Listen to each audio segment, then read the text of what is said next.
Creating the best possible solution at the negotiation table requires something that you may not have been thinking of. That's creativity. You need to think outside the box, come up with different tools, new opportunity to solve the issues at hand. Let me share an example with you. Mark Thompson was ready to sell his business. It was a production company he established personally and ran successfully for more than 30 years. He hired a negotiation advisor, in this case that was me, and we went out to the market with a sales presentation. Then awaiting purchase proposal, very excitingly to see what kind of proposal would we get. Within 6 weeks, Mark had received proposals from 3 different prospective buyers. Company A offered 8 million, Company B offered 13 million for his company, and Company C offered 19 million for the same company.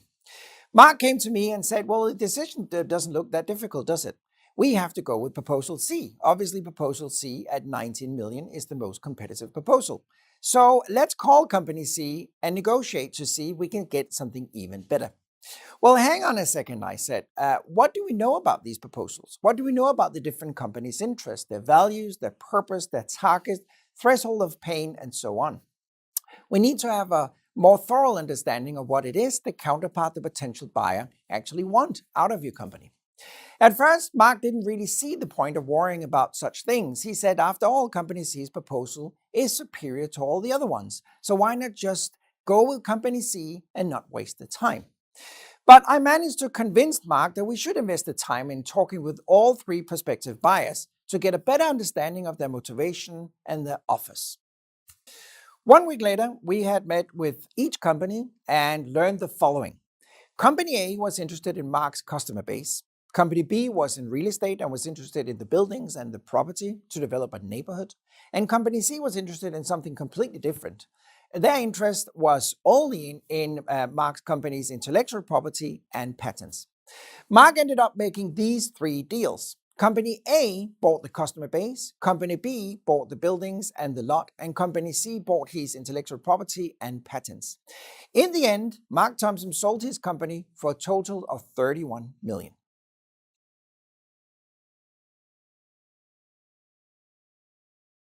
How often do you assume you know what your negotiation counterpart really wants? How often do you think you know where you are guessing or assuming? It always pays off to investigate a counterpart's true interest, and armed with that information, you'll make way better deals and avoid costly mistakes. Separate creative development from deciding. So that means in encouraging creative ideas, it is very important that the negotiators are not concerned that their idea will be judged, criticized, abused, or considered stupid. To foster an environment that is conducive for creative ideas, it should be made explicit that the purpose of this phase of the negotiation is to invent and generate as many ideas and variables as possible. Another real concern that parties may have is that if they present an idea as an option, that idea will be construed as a commitment and they'll be held to it. That will prevent a free flow of ideas. It is therefore needed to have an openness where both sides exchange the information, and it's very clear that both sides may or may not be willing to talk about those ideas. But they should not be seen as commitments. This allows for a safe environment to explore a wide range of possible ideas without any commitment. I've learned through thousands of negotiations that visual aids support the very successful negotiation. So please use flip charts, whiteboards, PowerPoint with a projector, etc. All these ideas are being presented. It is very helpful when they are being presented to record them in full view on a flip chart, a PowerPoint, or whiteboard. As the party sees these ideas on the chart, it stimulates the thinking and creativity and gives them the ability to move on. When we're evaluating the process, it's very important that after an exhaustive list of negotiation variables has been captured, it's very important that that evaluation process can begin. The parties should identify what the options might be that they could all agree on, got potential, and which they are willing to talk about further. Those options should then be further cultivated, developed, and refined, and the framework agreement will emerge from these developed options. So what are the takeaways? Well, in any negotiation, after the true needs have been uncovered and identified, it is crucial to engage the other party in a collaborative search for creative options that will drive mutual gains.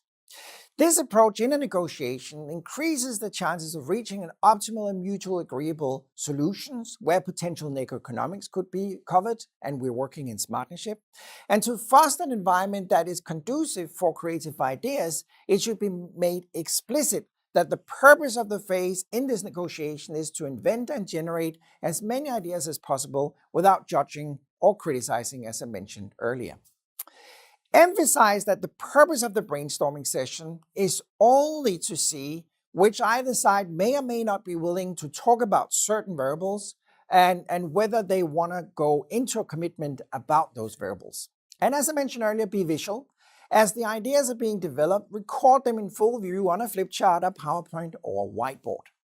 After the exhaustive list of variables have been agreed on, captured, and identified, the parties should then jointly identify which of those options a variable they will agree on could generate economics and which one they're willing to talk about further.